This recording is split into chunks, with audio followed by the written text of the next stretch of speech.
pinsan namin yung mga tiga-hybrid. Ang record ko sa MMA ay 1-0 kasi 6 months pa lang ako nag-train. Wala pa ako talo sa panalo sa talo. Siguro po matalo ko si Mike Dula sa striking ko. Try ko pong wasakin ng mukha. Nag-prepare po ako ng training ko. Umaga, gabi nag-train po ako para po sa laban. Alam ko po kasi malaki laban. Paborito kong MMA fighter ay si Saint Pierre at si BJ Penn kasi talagang sa kamukha na kalaban.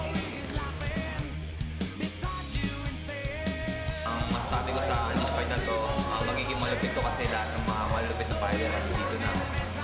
Masaya ako kasi nakasali ako. Manood kayo. The best one. M1 Global.